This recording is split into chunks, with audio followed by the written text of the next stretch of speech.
Yourselves on mute. We'll kick off with any apologies, Andrew. Yes, convener. I've got 3 apologies. Councillors Fannin, O'Rourke and Woods. Councillor Doherty said he would apologise, but he's trying to get in. I know Louise is working on it, but he may not get in, just to make sure that he is trying. Okay. And do we have any declarations of interest from anyone? No. Good stuff. Item number 2 is an update on the COVID. Ross, I believe you're going to present to that. Yeah. I am. Can folk hear me okay? Yeah, cool. Yeah. Apologies, I'm in the midst of some sort of IT crisis, so I've had to switch to another laptop at the last seconds because I couldn't get on my other one. So I hope this holds out and works on my browser, I'm afraid, sorry. Okay, yeah, so in terms of COVID update, quite a different position from the last committee, and an improving picture, particularly around the acute sector, as we see quite an extensive rollout of the vaccination programme. So the paper at 2.2 is just noting the numbers of individuals. So it was 24 cases across the 3 acute sites. As of this morning, that's 14. So again, still an improving picture in terms of the number of inpatients we've got, and our case rate has also dropped below 50 in North Lanarkshire as well.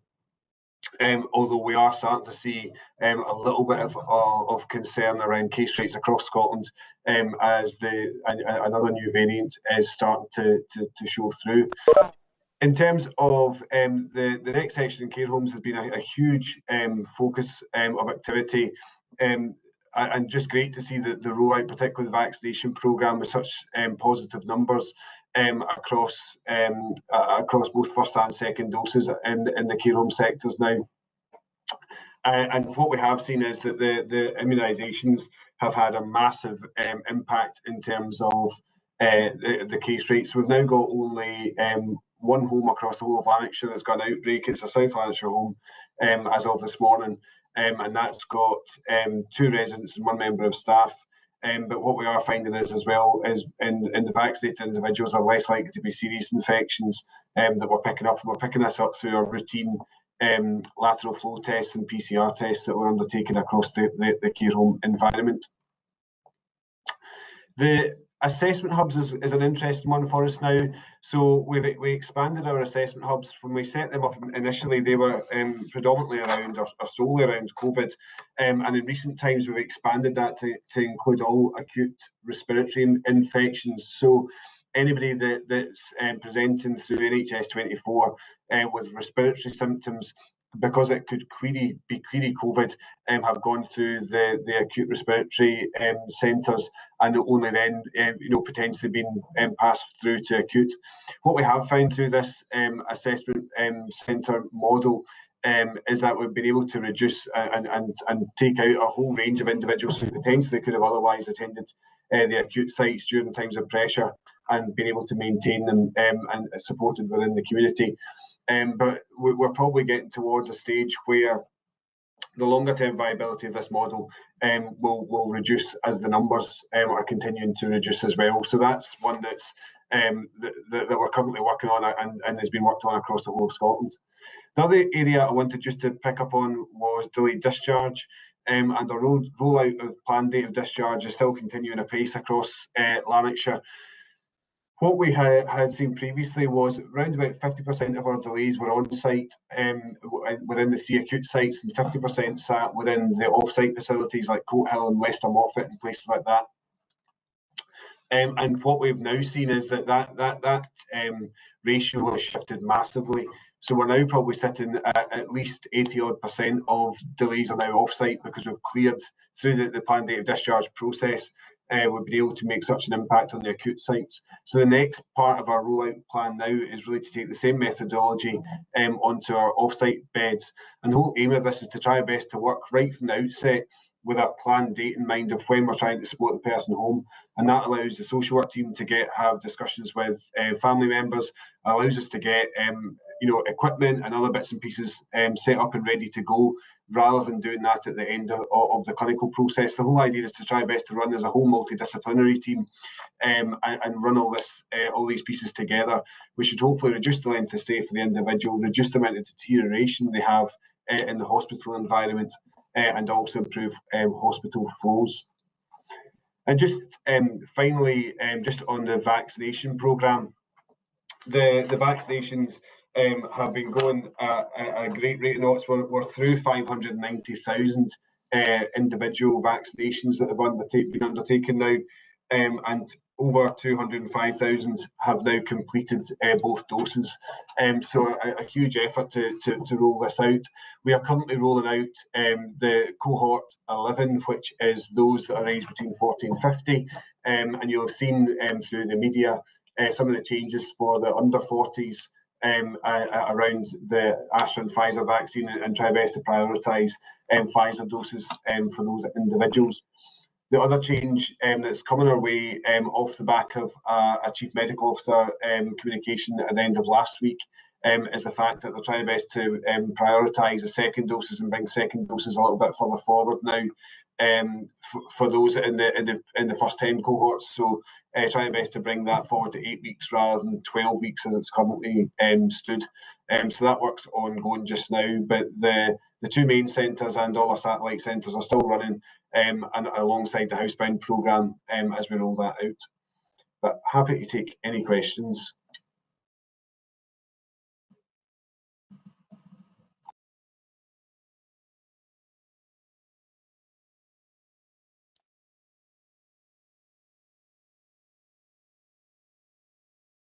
Councillor Fisher, you're on mute, I think. Is somebody doing the chat bar? Sorry, I'm telling Bob he's on mute, and I'm on mute. Never mind, we'll move on. So, Oh, sorry. can I speak? Yeah. Yes, please. Okay, thanks. Ross, congratulations on your rollout of the vaccination programme. I've just got one small criticism of the Ravenscraig situation and the control of the queue. There was nobody watching the sort of distancing between people. It was just a hello, how you doing? And all of a sudden you had 10 people around about you talking about life in general. So it's just, that was the only criticism I had on it, but very good. I'm worried about the schools, Ross. Over the last couple of months we get the reports obviously, and you see that increase coming one day, 2 the next, 3 the next, 4 the next, and I think the highest was about 9 schools in the one day. So can you give us a wee rundown on what the basic situation is with schools? Thank you. Yeah, thanks, Councillor Burgess. So, I mean, I think there's a lot of work going on just now between through education and families, obviously trying our best to put in place all the measures that are possible within the school environment to try our best to reduce risks. We certainly have had a number of, I'd say, small outbreaks within the school environments across Lanarkshire, and I suppose there's an inevitability about it. I mean, I think we're expecting through the easing of restrictions that we will see some degree of impact in terms of numbers, but certainly the education and family colleagues through our Gold Command have been putting in, I know, an awful lot of contingency measures to try best to reduce the risk of spread. And where we do have individual cases, that we've got a really proactive approach to try our best to immediately isolate individuals to stop any broader spread. We've been working very closely with Test and Protect and through public health as well. So we've got an ongoing incident management team meetings with public health for advice and support around how we manage individual outbreaks, and all of that is now, really well established across Lanarkshire to try best to manage any such cases. So. Yeah, I mean, I think as we have seen the restrictions beginning to ease, there's obviously an inevitability that you're increasing the risk of some spread, and it's trying our best to get as many mitigating controls in place as we possibly can to minimise that. And I mean, I certainly think numbers have been pretty well controlled, I think, in Lanarkshire in terms of the school environment so far. And it's just trying best to keep on top of it as best we possibly can. I don't know if Alison's on the call. Alison might have further information from the Education and Families Management team perspective. I don't think Alison's on the call, Ross. You give her apologies. All right, no problem. Is that okay, Bob? Perfect. And we've got Claire Barclay. Convener, sorry, before Councillor Barclay comes in, Councillor Cameron had put a message in the chat bar before. Are they? Oh. Yeah. Just all right.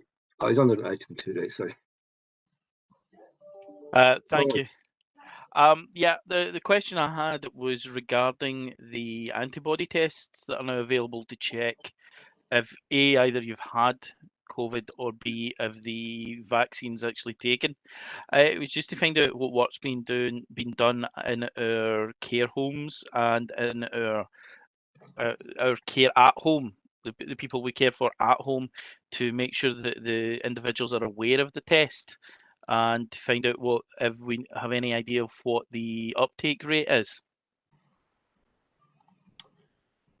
So we've not done a huge amount in terms of antibody tests. What we have, we're using the lateral flow testing quite widespread across our services. So all staff have got access. All frontline staff have now got access to lateral flow tests.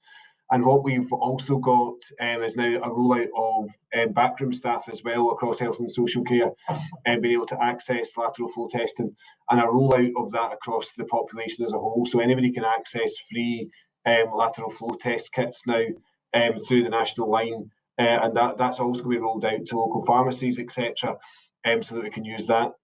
We use lateral flow testing for visitors who are attending care homes. And I think we've been having some discussion through the gold command structures this week as well around how do we actually support the population to start to access the tests much more readily to try best to mitigate risk. So if you take the ease of restrictions allowing indoor visiting, it would be great if we could start to see some population uptake where if you're going for some planned indoor visiting with friends or family, that you actually all undertake a lateral flow test beforehand to try best to mitigate any risks that visit would pose. So we've got expanded testing across all care homes in terms of visitors. We've got it across all the workforce, and we're also just looking as well at the potential of using similar methodology around hospital visiting, etc., as well, just to try our best to make the most of the opportunity that this provides us. Okay, Colin. Well, it's not quite what I was. I don't think if they quite caught what I was meaning. It was the test to check that your actual second vaccine, first and second vaccine jab have actually worked. They've got the antibody test that tells you your vaccine has worked. I'm aware of several older people in my area that have actually deliberately gone out because they've been informed about the test.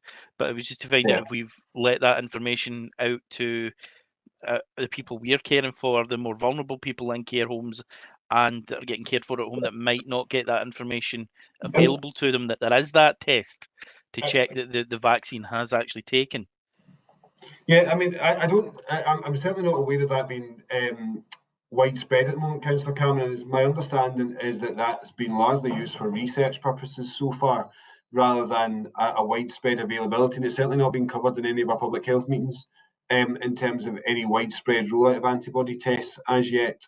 And I know that there had been a planned rollout of antibody tests, you remember, right back at the outset of the pandemic, but there were issues identified in terms of actually producing the test and being able to provide the accuracy required. So we've not done any great rollout of antibody tests to date, bar research purposes. So, I mean, I can certainly check that out for you, but it's certainly not something that's been raised through our meetings with public health, etc. so far. Thank you. The individuals that told me about it might not have realised it was a research thing, but to find out further about it would be useful. Thank you very much. I'll do that and I'll drop you an email. Thanks, Colin. And now it's Claire. Thanks, Chair. Just to follow on the antibody checks, it's at the moment. I know there is research going on, and you've not had any information. You're seeing, Ross, you've not had any information coming back. But is there any way that you could provide us, maybe find out how kind of that is going?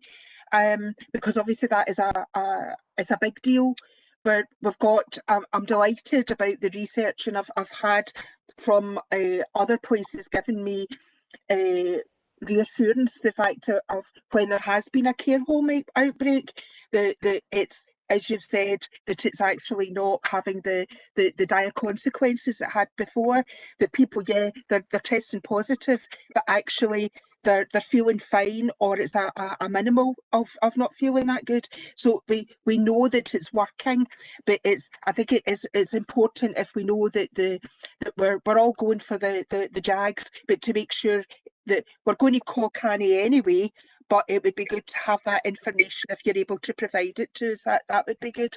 The delayed discharge, the way that it's working now is so much better than the way it was in the past.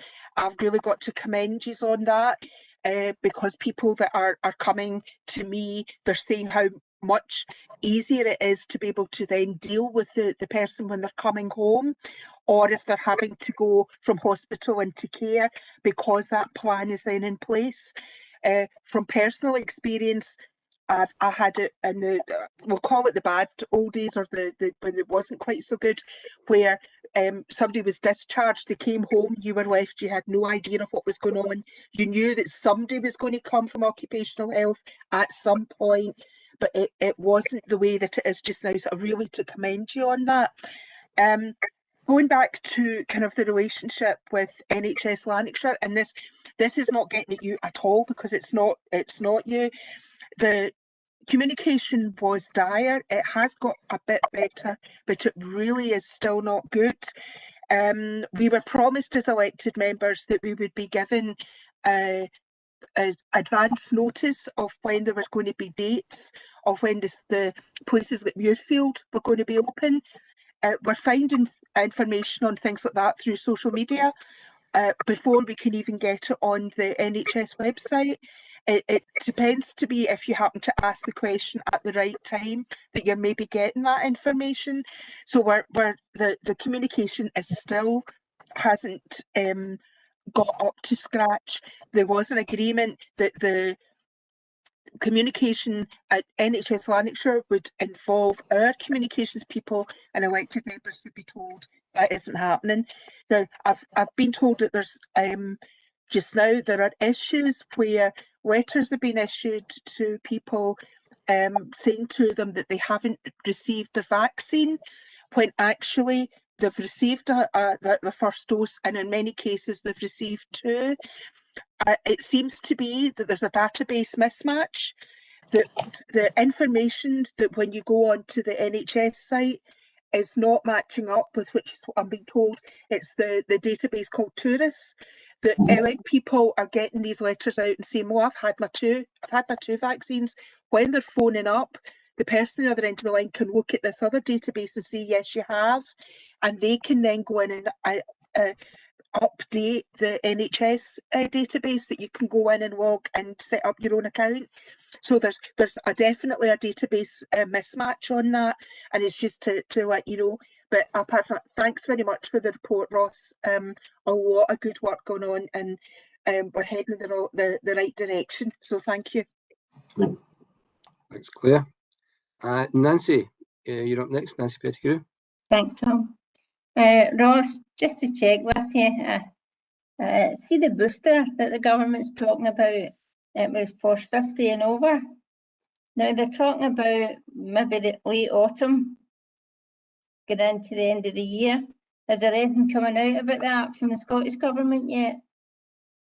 Not as yet. So what we're waiting on basically will be for the JCVI, the Joint Committee around Vaccination and Immunisation, agreeing exactly what the cohorts will be.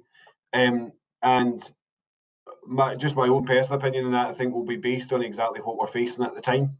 So I think at this point in time it's probably too early to identify the cohorts because we don't know exactly what the position will be at the time. So I think if, as an example, if you are facing a widespread outbreak at the time, I think there might be a different, decision taken in terms of what cohorts you want to tackle compared to if it was quite low levels of virus circulating. So there's still work ongoing. We don't have any clarity in terms of exact timeline as yet or cohorts. But clearly, across the UK, there's work ongoing just now, just to look at a potential booster campaign ahead of winter. Thank you. Thanks, Convener. Thanks, Nancy. I don't see anyone else in the chat, so can we note the recommendations on page 5? Yes, thanks. Yeah. Moving on, item number 3 is the independent review of adult social care, and I believe Diane is going to speak to this one. Diane. Thank you. Yes, the report before you provides the background and outlines the recommendations of the independent review of adult social care to Scottish Government, which were accepted on the 16th of February. The review was led by Derek Feely, former Director General of the Health and Social Care, and an expert panel. The review recognised the value of social care, and we've particularly seen this over the past year, but the report seeks to change and improve social care through the range of recommendations. The report references key themes which were identified through the review, which are reflected within 53 recommendations highlighted in the appendix. A human rights-based approach is promoted, bringing a sharp focus to equity and equality of provision. Unpaid carers are also recognised throughout, and the need for carers and those with lived experience to be involved in the design of services. Mm-hmm. The review promotes the reduction in use of institutional care, making better use of technology, including wider community supports, while promoting integrative approaches. The review made a case for a national care service, recommending changes to governance and accountability, which includes having oversight of commissioning and procurement of social care, as well as a national improvement programme. There are a number of recommendations which support embedding fair work practices as well, to support and value our workforce. Many of the recommendations align with the aspirations, values and principles of our strategic planning in North Lanarkshire. The full implications of the recommendations are not fully understood as yet.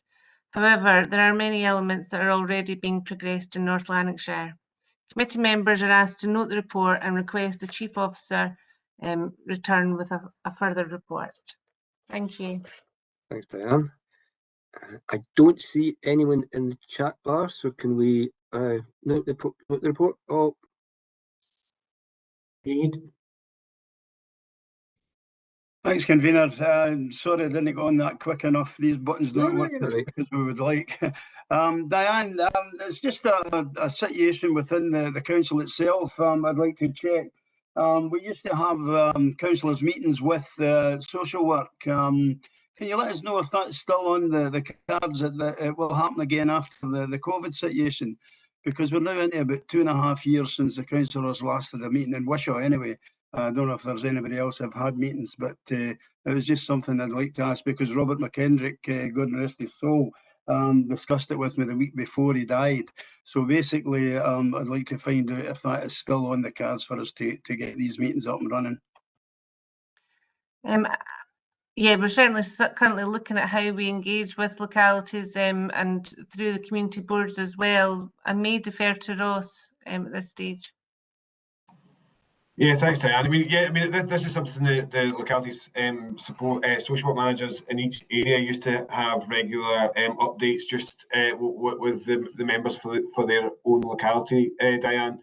And obviously it was put on hold just through the pandemic. I don't see any reason why we wouldn't want to stand that back up locally. I think it's a good way of engaging and being able to support members with any inquiries that are coming their way. So I think that'll be something we can easily commit to getting back up and running in the reasonably near future.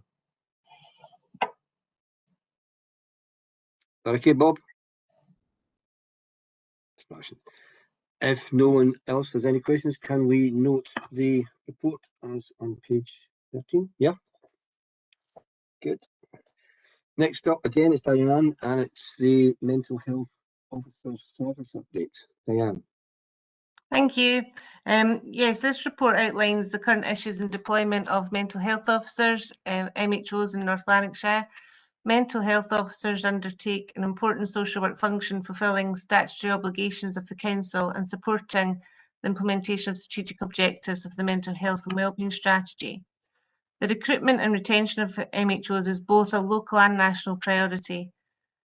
We've recently seen through Scottish Social Services Council's national review that there are ongoing issues around recruitment and retention. And over the past 18 months, this has been particularly impacted with a reduction in capacity due to restrictions, absence, and lack of recruitment. The report outlines our response in North Lanarkshire throughout the pandemic. It outlines the changes that were required to ensure that we could provide the essential service. Recruitment and retention is a priority, and the access to the training programme is absolutely critical. The report outlines how we will support training in the future. This is a significant investment to ensure that we have the workforce for the future. The mental health practitioner scheme, which is outlined in the report, will also provide ongoing opportunity for mental health officer social work training posts. This paper outlines the ongoing commitment to supporting this critical area of work to ensure that we can respond to those people who are unwell or lack capacity and require significant support. And the committee is asked to note this report. Thank you. Thanks, Diane. Anyone have any queries, questions for Diane on that one? Caroline's here. Yeah. Sorry, I had a wee problem trying to unmute there. Hi there. It's really just a wee observation, or a wee quick question rather. I take it, was it the Scottish Government that awarded the grant for this post? Yeah, we were given funding, yes, and then we have also found internal funding as well. That's fantastic. So I believe the Scottish Government gave you a grant of over 34,000, is that correct? Yes. Okay, then that's all I wanted to know. Thank you very much, just for noting. Anyone else reminded? Right, can we note the report as on page 31? Yep. Excellent. Right. Number 5 is the Community Alarm Service update, and Morag's going to provide us with this. Morag. Thank you very much, Convener. The Community Alarms report is providing an update in relation to community alarms and the introduction of a contribution. People remember that the Community Alarm Service is a 365 days a year, 24 hours a day service, which offers a range of things to people, reassurance, the opportunity to link with families by making the connection, but can also respond directly with the provision of a home support worker to respond to any particular issues or contact with other services like GPs or indeed emergency services. The report, as I said, is about the introduction of the charge, which was agreed through the budget setting process, and the contribution that was agreed was £3.40 a week, but that's per household, not per person. So quite often there are more than one person in a house that would benefit or do use community alarm, but it's per household, and at the time was at the kind of midpoint of the average of charges across Scotland.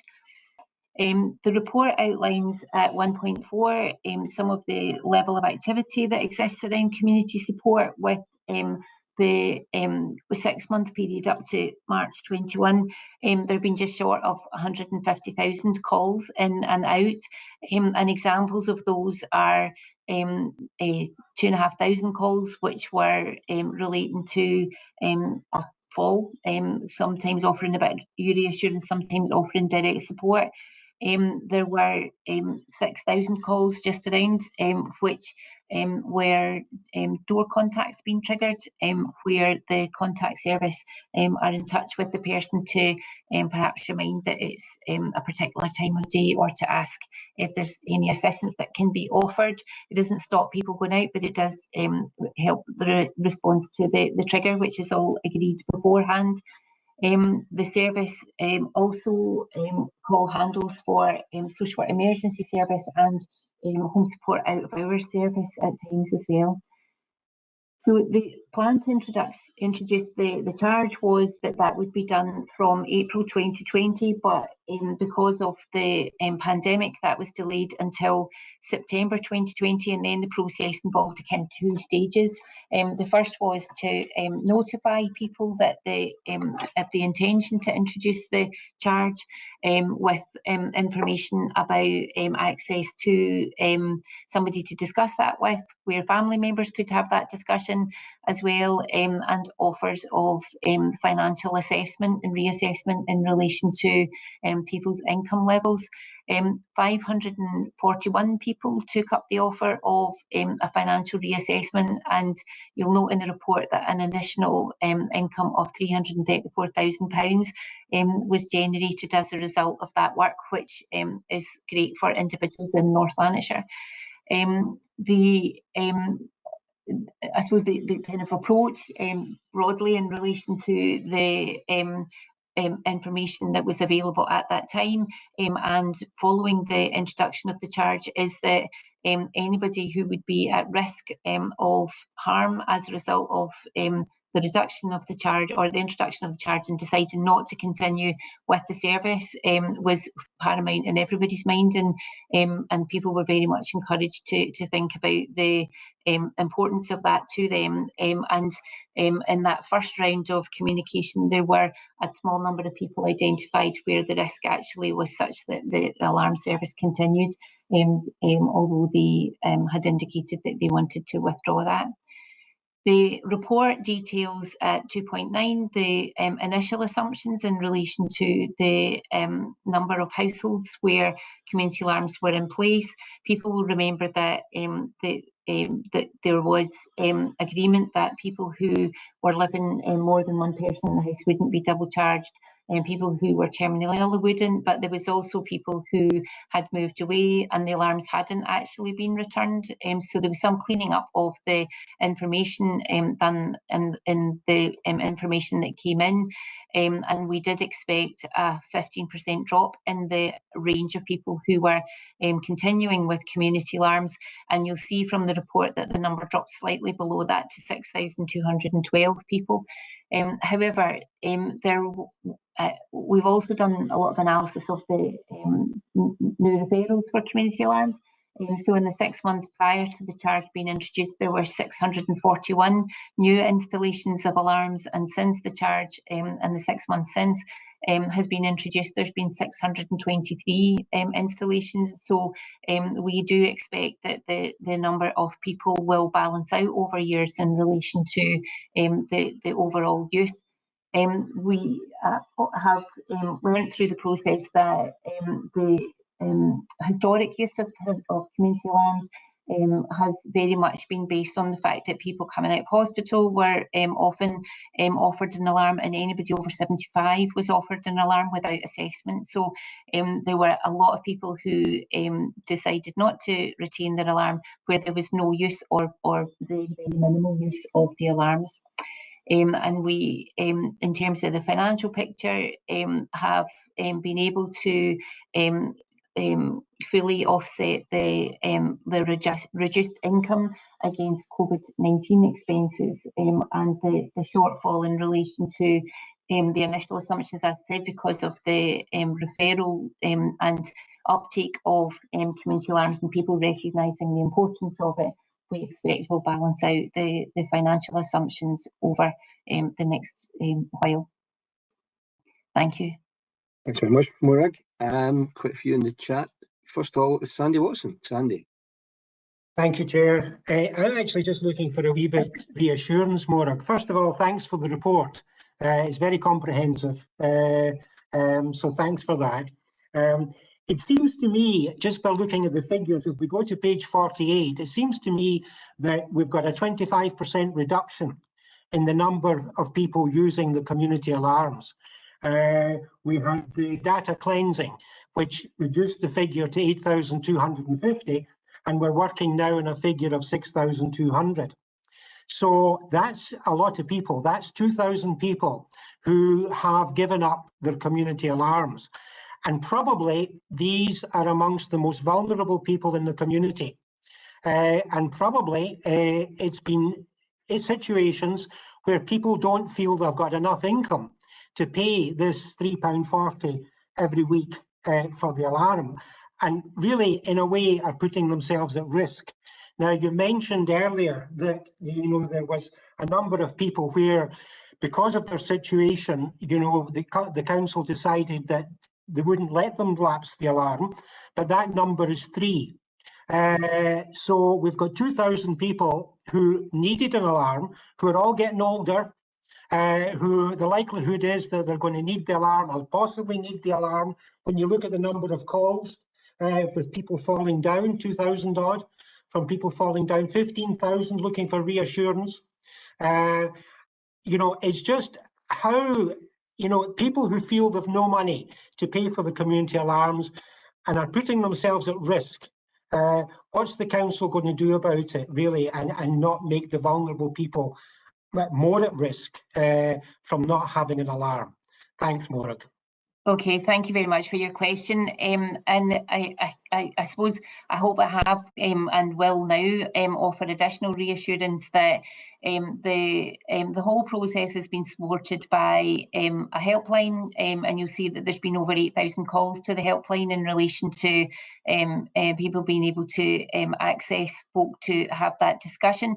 The helpline has been staffed by people who are experienced in working with vulnerable adults, so it's our own staff that we have supported to kind of dedicate time to the helpline, so that those discussions and the assessments beyond the indication of people wanting to cease their alarm were done so that we were absolutely reassured that nobody would be put at risk as a result of not having their community alarm.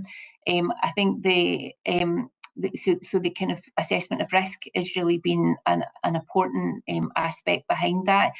The cleansing, it's always a difficult thing to describe, isn't it? Because in terms of some of the historic location of alarms, has meant that actually some of it we just didn't have up-to-date information provided to us in relation to people who had moved with family members or moved away or had moved into care homes. So actually people in those circumstances aren't at risk because they've moved on to other services or into sheltered housing.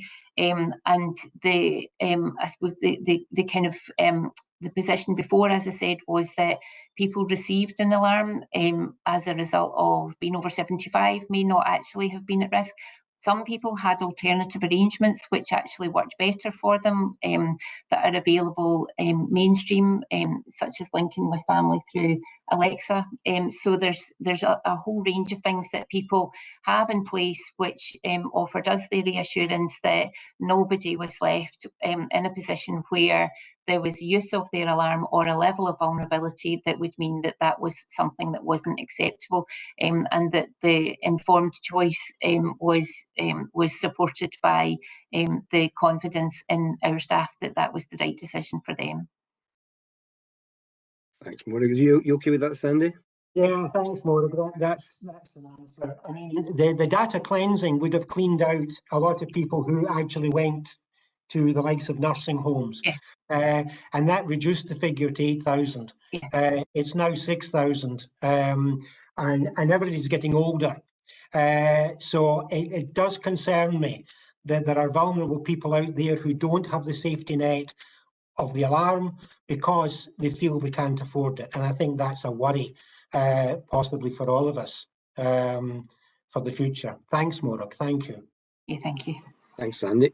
Next off, Bob Burgess. Bob. Yeah, thanks, Convener. Yeah, I'd like to follow in behind Sandy on that one and just ask about you were offering financial assessment and they would be considered and assessed. Now, was that for everybody, roughly 2,000 people? Was everybody phoned and asked what the financial situation was, or did we get anybody back on board on that one? And could I also ask you, on the drawing down of money from the COVID fund, can you explain that to me as to why we're allowed to do that? Thank you. Okay, thank you very much for your question. In terms of the financial assessment, first of all, everybody was notified of the intention to introduce a charge for the service, and among that information was information about financial assistance and the opportunity for financial assessment. So that was offered to everybody, and the people that took up the option of that because that was important in relation to their income. It wasn't done on the basis of whether they wanted to retain their alarm or not. If that helped them in their decision, that was important, but the financial reassessment or assessment of people's finances was offered to everybody to make sure that they had that available to them. So it was good that so many people chose to take that up, and it was also really encouraging to see the level of income that was generated for people individually as a result of that, and the contribution to the charge was kind of, I suppose, a lesser element of the difference that made to people in their circumstances. You okay with that, Bob? Yeah, sorry, convener. Can I just ask again on that? The bottom line was what was offered to induce these people to stay with the system. And I know it's a desperate system where they're saying to themselves they've not got money. What inducement was made to keep them on board just for their own safety factor? Well, I suppose that the importance that we were using staff that were experienced with the work that they do routinely within the service, that it was people that were comfortable and confident in working with the public in relation to having those discussions and encouraging discussion with family members and taking time to think about it. I think the staff felt that they had very good opportunity to do that, and that the people that were choosing not to continue with the alarm were really doing that because their circumstances had changed, or that they had improved their abilities, or that they were confident in alternative arrangements. So I think that that sense of like really engaging about the vulnerability and getting into conversation, we approached it very much as not a kind of task orientated conversation. It wasn't just we'll provide you the information and these are your options. It was much more of a conversation and understanding people's circumstances than that. That's a long answer, Morag, but the simple answer I'm looking for is, did we cut the cost or did we give free use of the machine? We have on 3 occasions given free use of the machine. Okay, so that Sandy got that one right. That's fine. Thank you, Morag. Thanks, Bob. And next up is Colin Cameron. Colin. Yeah, thank you. Now I've got a question, and I'm fully aware Morag might not be able to actually answer it here and now. It's regarding the result of the withdrawal of the community alarm.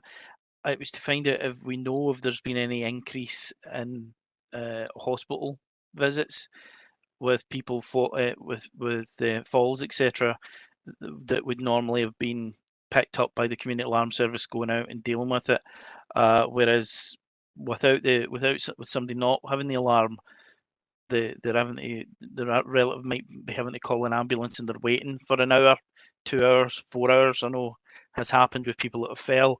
So it was just to find out if we're actually, if it's possible to get any figures to find out if there has been an increase in ambulance calls because of that. Well, there's no 100% we can say it's causality, but it's just to find out if there's been an increase in figures. And I understand due to the COVID, there's less people being taken into hospital. That's why I was asking about the actual ambulance visits.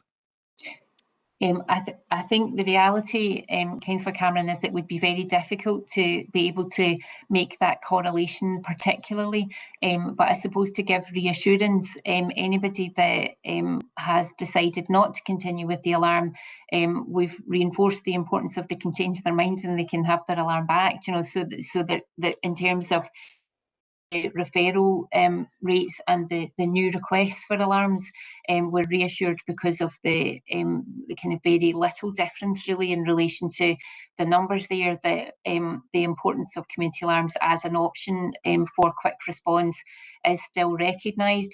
We do also do work particularly around falls and around patterns of admission, which would not perhaps pick up the very specific ability to be able to demonstrate numbers in terms of your question, but in terms of reinforcing the importance of a whole system approach to making sure that we are supporting people, we are avoiding having to respond in emergency, and that we are proactive and preventative.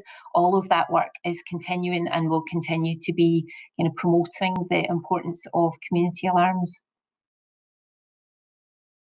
I hope that answers your question. Okay, Colin. It helps, thank you.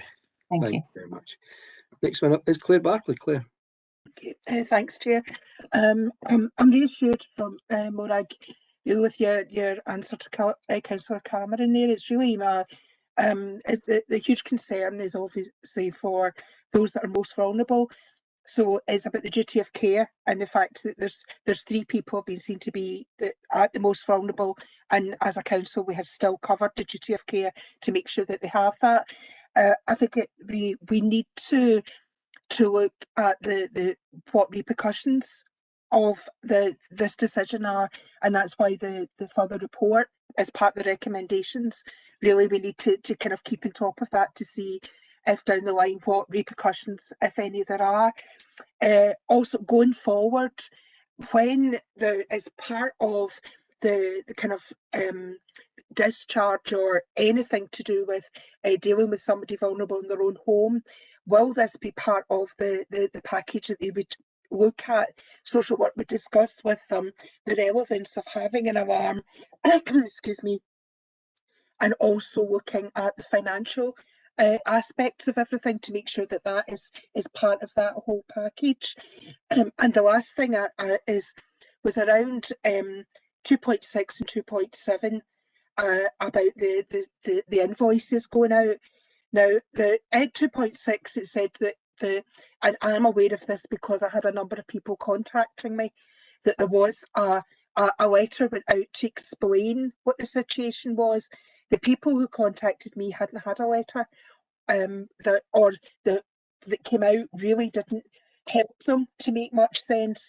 That may be a reason why the number of calls to the helpline jumped up to nearly 8,000. Because of the fact that the payments were coming out and people didn't know whether they were coming or going, because there was bits of payments coming out at all different times. Has that all settled down now, where the direct debits that are going to come out will be coming out at the proper times? And that's all I've got on that. Thanks. And I think I've Killed her. Yeah. Killed Morag, didn't they? Oh my God. Oh, things, Crivens. Ross, would that be something you could pick up for Claire? Or? No. That isn't. No. Is Morag coming? I mean, I think Morag's probably covered in terms of largely in terms of the plans for this. I think that there's a really key important bit. And I absolutely take on the point that all members have raised today around how we provide support to the most vulnerable. And I think there's a sort of opposite end of the spectrum piece as well. So North Lanarkshire Council provides a service where we provide quite a significant response service through community alarms, and not all areas do that. And I think we've probably got ourselves to a position where we've probably been overly paternalistic in terms of the council being the first responder for just about everybody. And actually, the involvement and the discussion, and I think this is where the assessment piece comes in really strongly. Actually, the involvement of family as part of this process is absolutely vital, so that for many cases, the family is the first responder. Would that be absolutely right? And the family and the individual would want that. But you've still got the fail-safe of, if the family aren't able to make the response, that the council's still there to come in and provide it. So I think that there's a range of pieces in here around how we get the assessment right as part of the process, and how we have the right conversations with individuals to get the response that's right for them.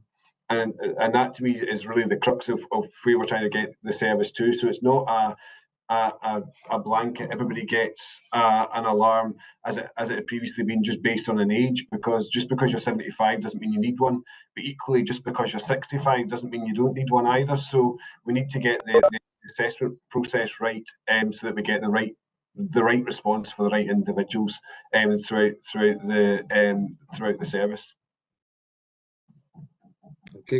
Okay, Claire. Thanks. Morag's came back. I haven't killed her, so it's.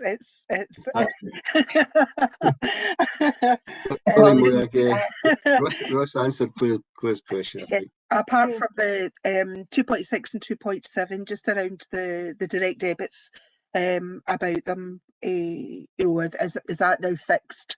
Are they coming out on a proper monthly basis? Yeah, I suppose there have been one or two things which just haven't quite gone as planned, might be the best way to say it. And the split invoices was not what we expected, and the information which is sent out to people automatically looks like an invoice, but actually it's a confirmation of what people have paid, and that has caused a level of confusion, all of which is a real learning experience for us all across the range of services, and hopefully won't happen again, because it's not been the easiest introduction for people. So that, yes, you're right, in terms of the number of calls to the helpline, there has been an increase as a result of that, where people have been concerned that they have paid it and then it looks as though they haven't, but it's the way that the information is interpreted. Can I just say, Chair, just also really to commend your staff that are on the phone lines, because the feedback that I've been getting back is obviously from elderly and vulnerable people, who then are coming back to me, but they're saying just how great the staff were with them, and how they took time to explain and going through everything. So just my thanks on that one. That's nice to hear that. Thank you. Thanks, Claire. And next up in the chat is Peter Kelly. Welcome, Peter. Hi, thanks very much. Couple of things. First of all, what was the uptake of direct debit? What percentage of the users are paying by direct debit? And I see that 25% of the invoices are unpaid. Is this across the board, or is there a hardcore of non-payers? And if so, have they been offered individual financial assessments? Because I see that the financial assessment works out an average of £619 per person, which would be more than three times what they would need to pay for it for the year. Thank you. Okay, thank you. Now, in terms of the actual figures, I had hoped that I had that in front of me, but I don't actually have the file in front of me to be able to say that. I suppose we were a little bit surprised at the number of people who wanted to pay the charge as a yearly charge and pay by cheque, or pay on monthly instalments by cheque. So the 25% of arrangements which are not fully up and running are actually not as a result of people's lack of willingness to pay. There's a range of reasons why that's the case, and actually as a little bit of what Councillor Barclay was saying reflects the fact that people are not perhaps as confident about using internet banking or using electronic forms of banking, and have taken a wee bit of time to put arrangements in place. So there's a range of reasons why there's a 25% gap. So we don't anticipate that will be an ongoing problem, and it isn't representative of a hardcore range of people who are kind of making a point of not paying. There's a range of responses to that. In terms of the number of direct debit arrangements which have been set up, I know I've got numbers on it, but I can't put my hands on it right now, and I'm happy to provide that. You okay with that, Peter? Yes, thanks. Thank you. And finally, I see Sandy sneaking back in with another question here. Sandy? Thank you very much, Tom, for letting me back in again. It was just I picked up something that Ross said, about North Lanarkshire Council not being too paternalistic because the family have to step in first. But you know, there's an awful lot of people out there who have no family. I mean, there are people who just for one reason or another, they have no family local, or they maybe have no family. And these are the people who really will be dependent on the community alarms. Anyway, thanks, Chair. Thank you. Can I just jump back in, Councillor Watts? Just be absolutely clear, what I was saying was it needs to be individualised. So what we shouldn't do is expect a blanket, the council picks up the entirety of the support.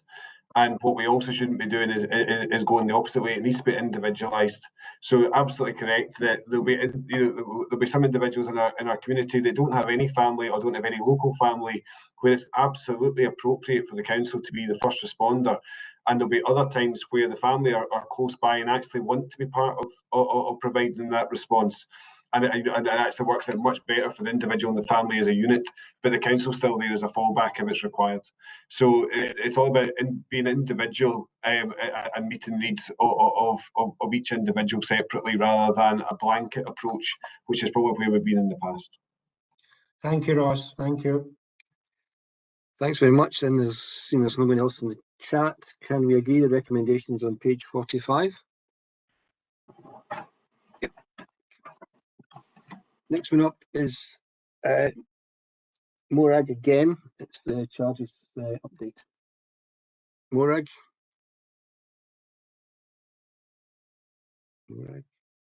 Sorry, I was I'm flicking between my papers and I couldn't get the mute button off there, so sorry about that. I had the same problem at the start there, so don't worry about it. Thank you. This report is a standard report which comes on an annual basis to advise committee of the charging levels being applied for non-residential services. So that means community alarms, meals provision, independent sector care homes, and in-house care and respite care. So the report details the levels of charge which have been set, which are based on national guidance from COSLA in respect of the charging, and some of which I suppose is about national setting, and some of it is about the local implications of that within North Lanarkshire. But all of it's done on the kind of, I suppose, the principle that people's income is maximised. So a lot of the discussion that we had in relation to community alarms, that it is essential for us that the financial inclusion team and all of the practitioners within health and social care pay attention to the fact that it's important that we maximise people's income. The COSLA guidance in general in relation to non-residential charges is based on the opportunity for people to pay according to their income, and that people on low incomes or with the highest level of need aren't the people that are most disadvantaged out of that process. So the report covers the detail, and I suppose rather than list through each uprate, you'll see there's a kind of mixture of some small level of uprating in relation to charges and some which have stayed the same. Community alarms is an example of one that's stayed the same. The contribution to IDS, independent day services, has remained the same, while others have gone up. Some of the examples in relation to like care home, the rate is set nationally, and we contribute to the national setting. So these are reflected in the report as well. So as I said, rather than read through the list of the individual financial arrangements associated with each element of service, I would be happy to take questions. The report, though, does also note at the end that the Carers Act and the enforcement of the Carers Act means that in relation to the opportunity to waive charges as a result of people's caring responsibilities, that that's noted in the report as well. So it's hopefully demonstrates the rounded approach to the uprating of charges. Thanks very much, Morag. And Bob Burgess is in the chat. Bob. Thank you, convener. Morag, just a couple of explanations on the recommendations. On E, the charge for meals provided in a day service at 5.15, and in I, free personal care. Could you explain those? I mean, the free personal care has then got a charge, so a day is a within charge. So could you explain those two items? Thank you. The free personal care element is, I suppose, not so much a charge, but is the amount of is the cost that's recognised in relation to what does free personal care actually mean in relation to the financial arrangement for now any adult where the free personal care is disregarded. In relation to the meal charges, I'm not sure if you have a more specific question that you wanted to ask on that. Just basically, what do we get for £5.15? All right. Is that above your pay grade? You get a lovely meal, and actually, in terms of what that means in relation to the service, it's for us the one that is provided usually through integrated day service, and a bit like Ross described before, would be quite individualised in terms of what is appropriate for people in terms of having a main meal or a smaller meal, but would cover like a kind of a main opportunity to eat a meal at the day centre in relation to, I suppose, assuming that often for people works alongside what carers would do at home. So it's and yes, I'm waffling because I don't really know the detail of what is. Yeah, can I just go where my mind is with it? I mean, I go back to the days of Meals on Wheels, but basically, did they get a breakfast, a lunch, a dinner, or is it just a one meal? Is it delivered by our people, or did they go to the day centre and get a meal when it's 5.15? That's, is it one meal? Are we supplying it? Are they coming for it? Just if I could get an idea of what that is. And that reflects the individual nature of it, because generally speaking, it would be one meal and snacks. So it would maybe involve like toast or something in the morning, as well as a meal at lunchtime. It would tend to be that kind of arrangement, and it would be delivered to the integrated day service locality. That's fine, Merrick. Thank you. Thanks, Bob. I don't see any further names in the chat box, so can we agree recommendations on page 51 for the report? Yeah, lovely. Yeah. Next up is item 7. It's the quarterly adult social care performance report, and Ross is going to speak to that. Okay, thanks, convener. So I suppose a quick note of caution in the fact that this is the Q3 performance report, which covers the period of October to December of the 2021 financial year, and clearly that was smack bang in the middle of the second wave of the pandemic. So I suppose just to read the figures within that context. Within the framework, you'll see that there are a couple of ambers and reds. So around 2.2 and 2.3, you can see at 2.2 the number of people completing the enablement process. We would anticipate by the end of Q3 to be around about 1,500, and it's sitting just over 1,000, so a bit short on that. In comparison to where we would normally expect to be, but clearly there's a big change there in terms of the pattern of hospital usage, etc., as well, that would quite often drive a number of the referrals into that service, as the hospital sector and a number of the elective procedures, etc., were stood down due to the demands of the pandemic itself. 2.3 then is then looking at the percentage of people who are commencing either a new or an increased home support package that would go through enablement first to try best to maximise their independence. And I suppose this provides a bit more reassurance on the figure above. So although we're ever so slightly short of target at 68% against a 70% target. You can see largely the ratio of people who've started or have been referred for a home support package have still commenced through the enablement service. So we've largely been able to maintain the enablement service at full capacity despite the pandemic pressures. And the other areas that are marked amber and red are section 7, which is around adult support and protection. And 7.1 and 7.4 are two sort of proxy measures that we use to try best to get underneath the sort of quality of referrals that we're getting in around adult support and protection. So we anticipate a minimum of 20% of referrals being passed to the care team for investigation. So clearly that means then that the rest haven't met the requirements to go that far. But you can see that it's only sitting at 17.6%. And quite often this is linked into police procedures. It's also linked into duplicate referrals coming through. So it'll be more than one referral for the same individual, etc.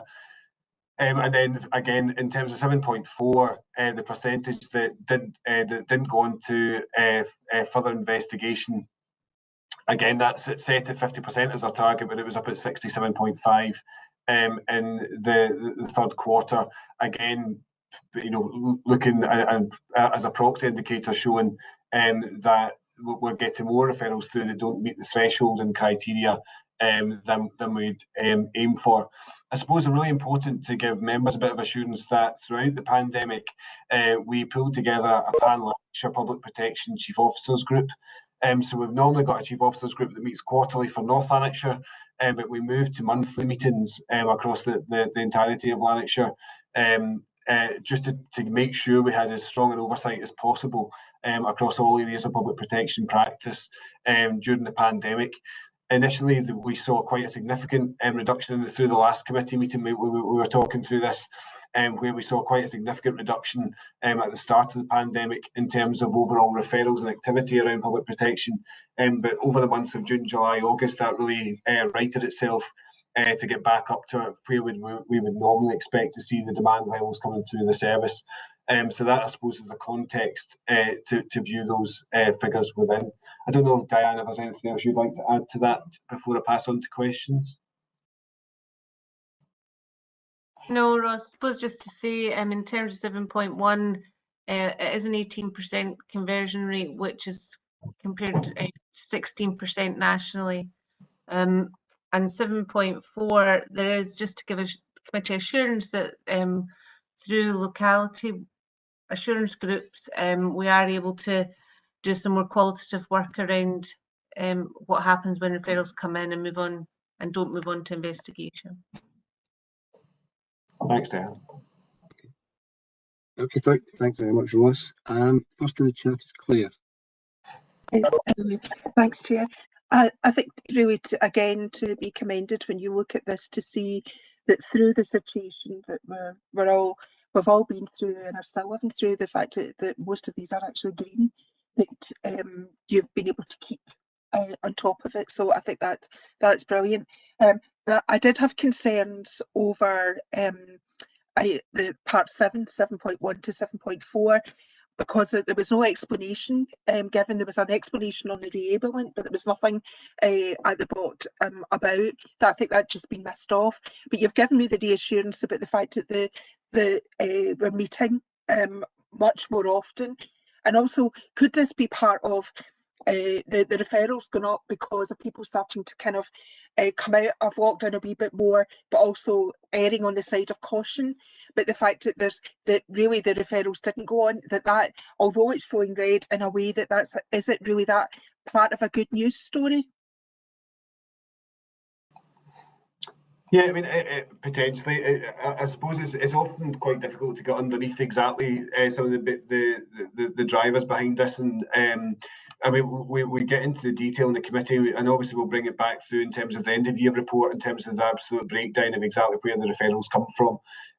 But certainly we've been looking at the trends in terms of where referrals are coming from, and you're right. I mean, I think the big change here has been the risks that we've seen. So as an example, what we've seen is like domestic abuse incidents through the pandemic have increased. So we've had our highest figures that we've ever recorded in North Lanarkshire for domestic abuse incidents over the course of the pandemic, and you can see clearly some of the rationale behind that in terms of people being much more locked in the house, etc., as part of the lockdown arrangements, etc. So that it is try best to I suppose pull together that context that we've been working in through the pandemic back to the figures. But I suppose the key part from our end has been the increased scrutiny and oversight of the agenda, right from the Chief Officers Group chaired by the Chief Executive, right down through the entirety, and also through the Adult Protection Committee, which has continued to meet as well through the process. Thanks, Okay, Ross. Thank you. and Colin Cameron. Colin. Thank you, Chair. It's unsurprisingly, this is pretty much the same two things Claire was talking about. First of all, with the reablement service, I'm actually the numbers are actually, how do I put this, reassuring that we've actually been able to maintain at least a reasonable level of service there, especially given all the restrictions that we've had to operate under. Having seen some of the work that the adoption services had to do to maintain their service during all this, I'm not overly concerned, especially what we've heard today with the figures on the reablement service, given all the restrictions they've had to work through. So just to add my thanks for that. And as for 7.4, well, the whole of the number 7, the question I had was, again, we've heard about multiple referrals for single individuals. We hear about that every time we get this report, and I understand it is a nationally structured report. I was wondering if it was possible, or if we had fed that back to the national body that sets the structures for these reports, to say to them, look, we have multiple referrals for people. It is actually skewing the figures. Is there any way we can adjust this? It was just to find out if we've actually fed that back to the people that set up the structure for this national structure area report. Thank you. Thanks, Councillor Cameron. I don't know, Diane, if that's maybe one that you're probably closer to than I am. Yeah, certainly our Adult Protection Coordinator, Heather, is involved in the work around developing the national data set. So yeah, that's something that they're feeding back constantly to try and get a standardised approach across Scotland, but also meaningful as well. Colin, you okay with that?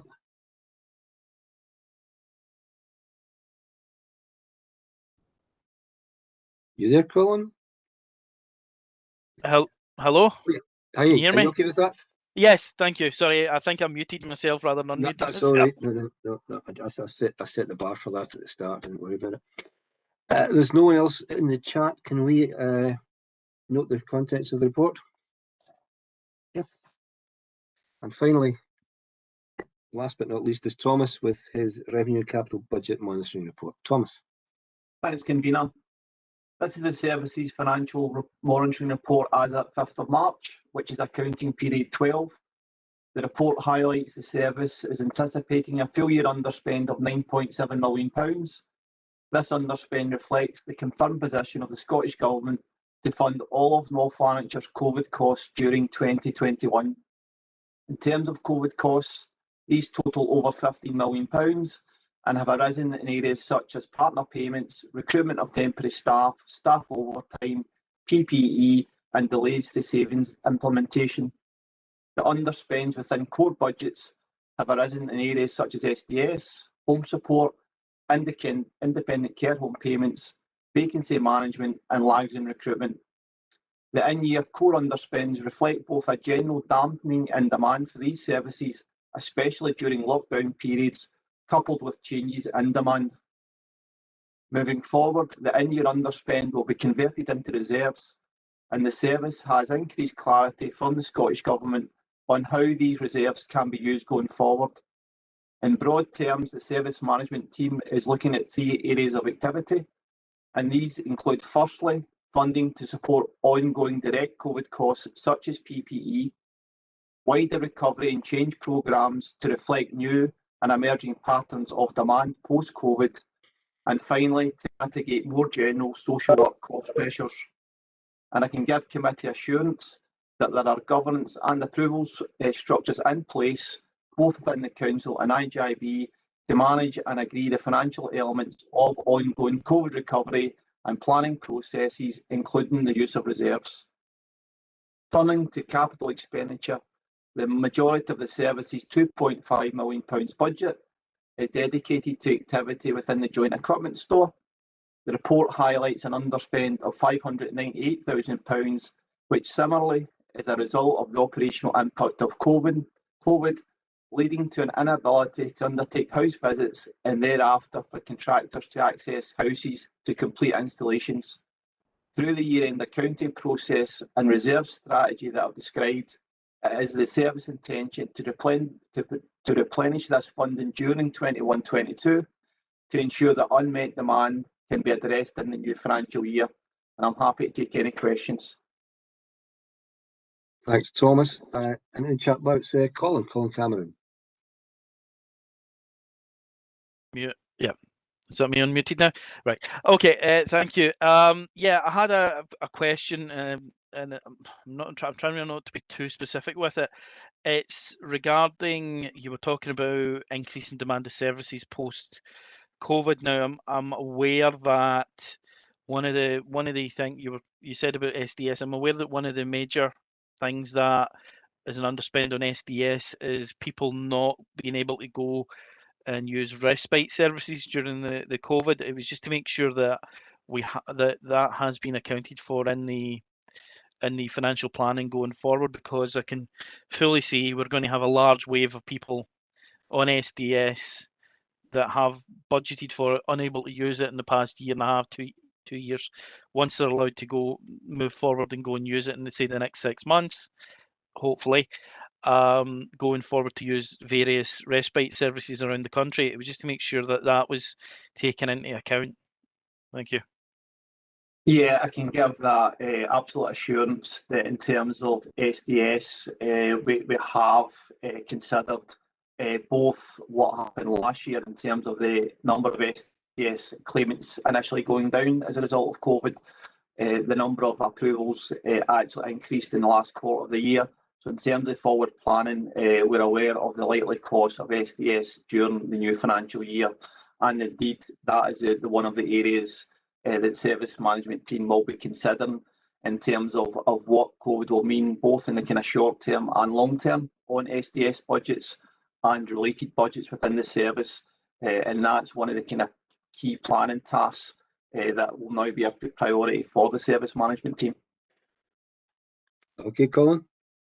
Yeah, that's great. Thank you, because I've got several people in my area that are on SDS, and the first thing they're looking forward to doing is getting going and going to the respite services as soon as it's available. So thank you very much.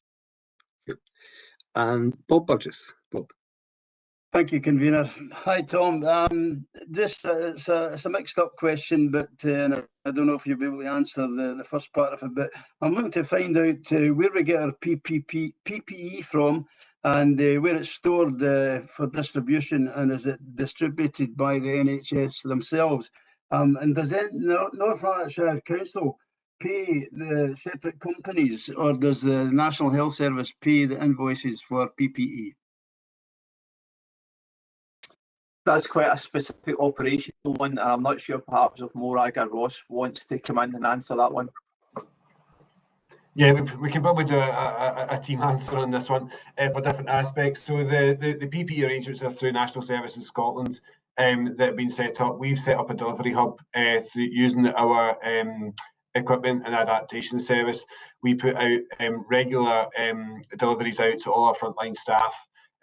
Often delivered to their house, so we don't increase footfall and the risk of passing on infection on our sites. And we also use the same route for delivering out our testing kits for COVID, etc. as well. So that's the route that we use, but there's obviously also a whole range of other infection prevention and control pieces, so additional cleaning materials, etc., that have been required throughout the programme as well, which are included within the COVID costs that are being put back to the Scottish Government and are fully part of our plan. I don't know, Morag, was there anything else you'd like to add to that? Only just to say that in terms of what Ross has described in terms of the distribution routes, that the distribution to staff who would be employed through direct payment arrangements or carers is also done through that route as well. So it's quite comprehensive. Yeah, it was just basically the major deliveries I was thinking of, i.e. where does the bulk come from? I mean, I have had a delivery for a testing kit ordered at 4 o'clock and it was at my door on the next morning at the 8 o'clock. Fantastic. But basically, I'm looking at the bulk buying of the PPE, for instance, which will be the big money, as to where it's done and where it's arriving at. I presume it might be Larkhall, but it's just that particular part of the system that I was trying to find out how it comes in and then is then distributed. Yeah, it's all through NHS council budgets. So it comes through National Services Scotland and through the delivery framework through or network through Scotland. The Lanarkshire Delivery Centre is at Larkhall, so it all comes through those routes. No, it's fine. Thank you, Ross. Okay, Bob. Yeah. There's no one else in the chat, so can we agree the recommendations and accept the report? Yeah. Agreed. Agreed. Good. Well, that's all, folks. Thanks very much for attendance. And Andrew, I did promise you you'd have time for lunch, so you go and have some lunch. Okay. Have a nice week. Chair.